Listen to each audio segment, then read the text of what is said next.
Hello friends, welcome to Learn Positive with Pradeep Kumar. Today's subject is Engineering Physics 1 Unit 1 and the topic is Chapter 2 Statics, and this is the video after Chapter 1. This is the first video of Chapter 2 and this is the Unit 1's Part 3 video. If you want to see my previous video of this subject, please click the I button on the top of the video and it shows the playlist of this subject and also other subjects in the both languages Tamil and English. If you want to see my all the videos, please click the I button and see all the videos and don't forget to subscribe. And if you're watching first time to my channel, please like, share, comment, subscribe and click the bell icon. The first topic is statics. So what is statics? Statics is the part of mechanics which deals with force acting on a body at rest. So what is statics? So static is a force which is calculated at the time of rest of a body. How we can calculate the force when it is in rest? So the weight of the body or the tension of a string and the load and the reaction at the direction, different names of forces that are used in statics. Any forces can be represented in magnitude and direction by straight lines with an arrowhead. And also the beginning of the line represent the point of application of the force. The arrowhead represent the direction of the force. The magnitude of the force is given by the length of the line and direction to scale. The next one is scalar quantity and vector quantity. What is scalar quantity? The physical quantity which have magnitude only are called scalar quantity. For example, mass, volume, speed, etc. And what is vector quantity? The physical quantity which have both magnitude and directions are called vector quantities. For example, velocity, momentum and force. So for an example, take a weighing gauge and I am going to place a load of 1 kg, 1 kilogram on that weighing gauge. So if we calculate only the force, that is the weight acting on the weighing gauge, that is 1 kg, is called scalar quantity because it is in the rest. Okay, so it is the scalar quantity. And what is vector quantity? When we are placing the load on the weighing gauge, it gives pressure to the weighing gauge towards downwards, right? So the direction downwards called as direction, and also force is calculated here. So both the magnitude and direction is calculated here, so it is the vector quantity. And what is concurrent force and coplanar force? Concurrent force, two or more than two forces acting at a point are called concurrent force. So from a single point many forces is acted, or two or many forces are acted at the same point, it is called concurrent force. And coplanar force, two or more forces lies on the same plane are called coplanar force. So many forces lies on the same plane but in different points is called coplanar forces. So this is the difference between concurrent and coplanar forces. What is resultant? So resultant is the single force which produces the same effect as that produced by two or more forces acting on the body. It is called resultant. And what is equilibriant? Equilibriant is a single force which acts along with the other forces, keeps the body in equilibrium. So it is called equilibrium forces. So for the resultant example, we have two forces in different directions. We have to calculate the magnitude of that forces, means we have to take a resistance, that is the average force of both the forces. So it is equal to the sum of two forces is called resultant. And equilibrium, when a load is keeping on my hand from in my right hand only, so my body will drop on that side because the heavy load is in my right hand side arm. So my body will turn down on that side. If I place the same load at the same time in my left hand also, my body is in equal state. I didn't fall at any one side. So this is called equilibrium. Now we are going to resolution of a vector that we have two physical components. So the process of splitting up a vector forces into two perpendicular components parts is known as resolution of a vector. As the two component forces are mutually perpendicular, they are called rectangular components. So now you can see the diagram of the two forces. The diagram shows also the answer of the vector forces, that is r cos theta and r sin theta is the answer of this vector forces. Now see this only.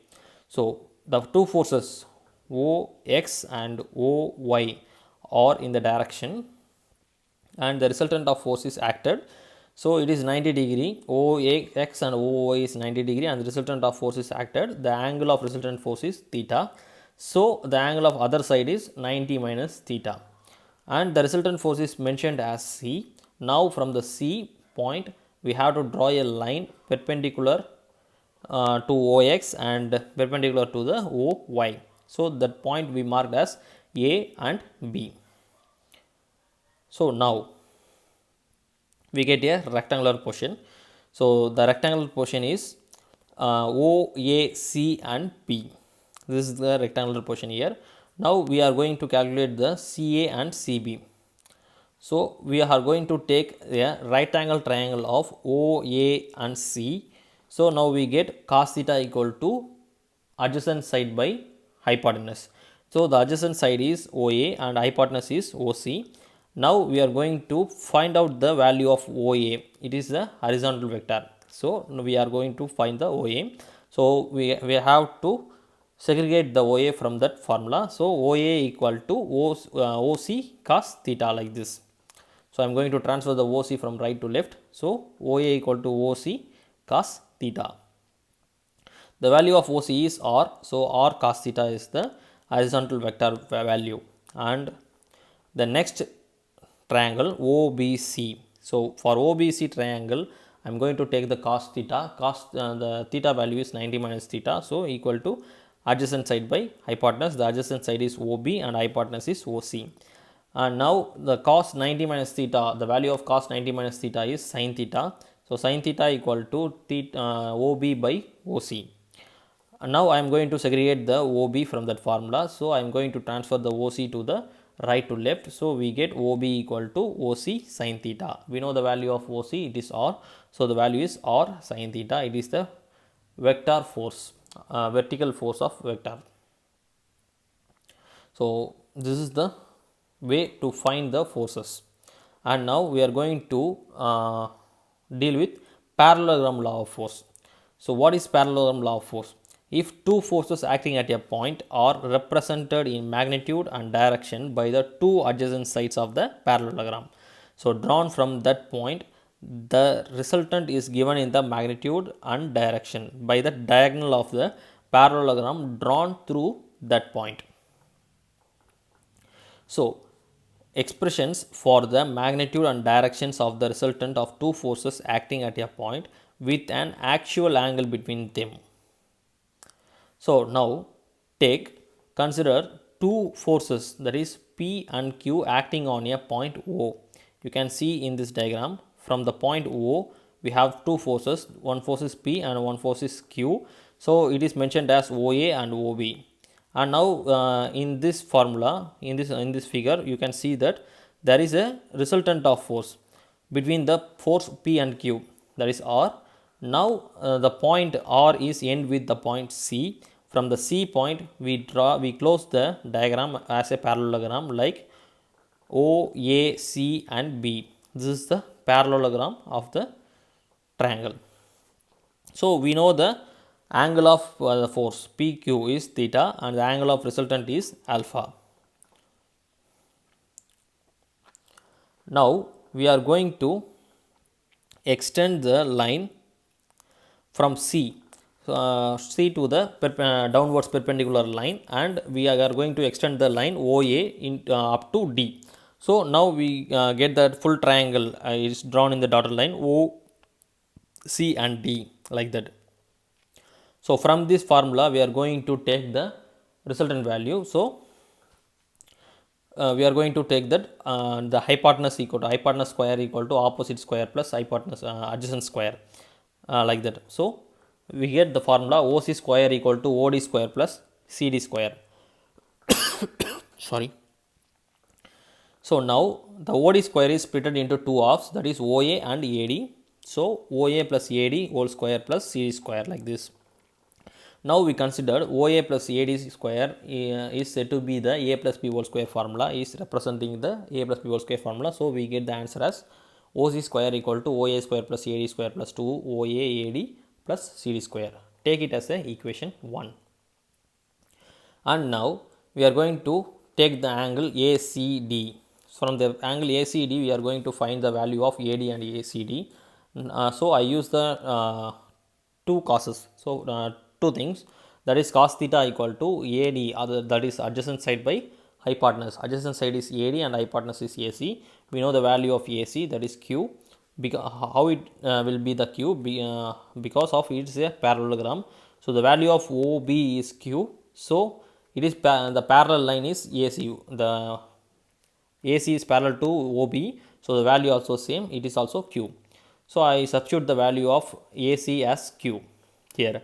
Now I am going to transfer the Q from the right to left. We get AD equal to Q cos theta. Like the same, I am going to use the sin theta now. Sin theta equal to opposite side by hypotenuse. The opposite side is CD and hypotenuse is AC. We know the value of AC, that is Q. So CD by Q. Now I am going to transfer the Q from the right hand side to left hand side. So CD equal to Q sin theta. We know the value of AD and CD now, and now we are going to substitute the value of AD and CD in the equation 1. The equation 1 is OC square equal to OA square plus AD square plus 2 OA AD plus CD square.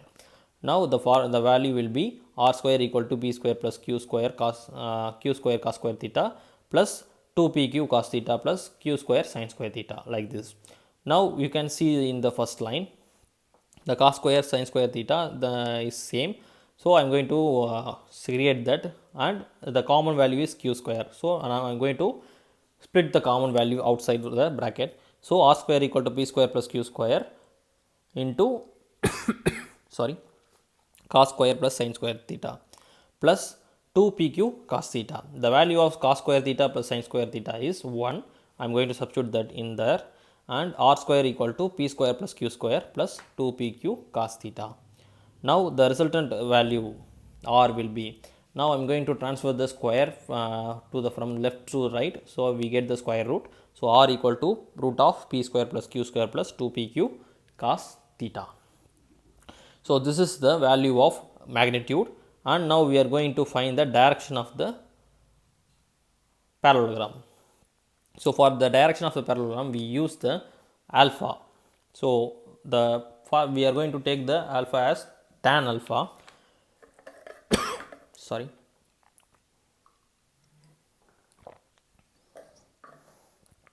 The value of tan alpha is opposite side by adjacent side. So opposite side is CD and adjacent side is OD. Now we know the splitation of OD. So it is CD by OA plus AD. Now we are going to substitute the value Q sin theta by P plus Q cos theta. Now I am going to transfer the tan from left to right. It will be the tan inverse. So alpha equal to tan inverse Q sin theta by P plus Q cos theta. So this is the value of the direction of parallelogram. And the next one is Lami's theorem. This is also an important one, and in you can see this diagram here downwards. So P, Q and R are the forces, and alpha, beta and gamma is the angle between the forces.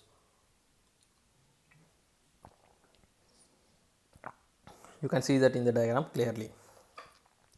So if three forces acting at a point are in equilibrium, so at the same point, then each forces is directly proportional to each other. Directly proportional to the sine of the angle between the other two forces. Okay. So let P, Q and R be the three forces. It is mentioned in the diagram, and O as the center point, and under the action of the three forces, the point is at the rest. So let alpha, beta and gamma will be the angle of the opposites of the each forces. So the opposite of force P is alpha, and Q is beta, and R is gamma respectively. And now I am going to show the Lami's theorem formula. So each other is directly proportional. So P is directly proportional to sin alpha, that is P equal to K sin alpha, that is K equal to P by sin beta. Likewise Q is directly proportional to sin beta and R is directly proportional to sin gamma. So we are going to get the formula as P by sin alpha, Q by sin beta and R by sin gamma. So now we are going to substitute that in the equal way. So in the directly proportional way. So P by sin alpha equal to Q by sin beta equal to R by sin gamma, that is equal to constant. So this is the value of Lami's theorem. Now I am going to make an experiment on parallelogram law of force. How to we find the forces in the static form. So we have to take a drawing board. In the drawing board we have to set up a pulley on the top, two pulleys you can see in the diagram. And now I am going to take a string. The string is up to P and Q. This is the same single string, and now I am going to mark this center point of the string and mark it as a O. And now I am going to tie another string on that place, and I hang a force, hang a load on that string. So we have the load P and Q and R now. So due to the load when compared to P and Q, the R is heavier, so it becomes like the shape like a Y. So now I am going to place a index light on the board and place a white paper behind the strings, and I mark the lines, direction and direction of the lines on that paper by using pen or pencil. I mark the point O, and now I am going to calculate the value, like the forces, that is P, Q and R, we know the forces, and the angle between the forces alpha, beta and gamma. The center point is O, and now I am going to mark the value as the force P as OA and Q as OB and R as OC. Now I am going to transfer the line up to the top, so it is OD. So now I am going to mark a perpendicular parallelogram. So I get the parallelogram as OADB is drawn on that, and now I am going to calculate the diagonals OC, OD and direction, angle of the COD, that is the direction. So I am going to take a tabular column for that. So that is serial number 1, and what is the load in P, Q and R, and what is the length of OA, OB, OC and OD, and the angle between the COD. When you are get COD as 180, the value of OC and OD is same. So this is the experimental view of parallelogram law of force, and also we have the experimental view of Lami's theorem, same as well as equal to the parallelogram law of force, but here we use only the OA, OB and OC only. We are not using the OD to draw the parallelogram because it is only the Lami's theorem. So we get only three forces, so which is parallel to each other. We are going to change the tabular column too. So the tabular column has serial number P, what is the load on P, Q and R, and what is the angle alpha, beta and gamma, and the formula P by sin alpha and Q by sin beta and R by sin gamma. We have to get the equal answer for both for each and every portions. So P by sin alpha is equal to the Q by sin beta, and it is equal to the R by sin gamma. It should be constant, so then only it is said to be the Lami's theorem. So this is the way how to find the Lami's theorem experiments. Okay. In next video we are going to see about the next part of statics, second part of the statics chapter 2. So friends, if you like this video, please give a thumbs up, share, comment and don't forget to subscribe. Thank you.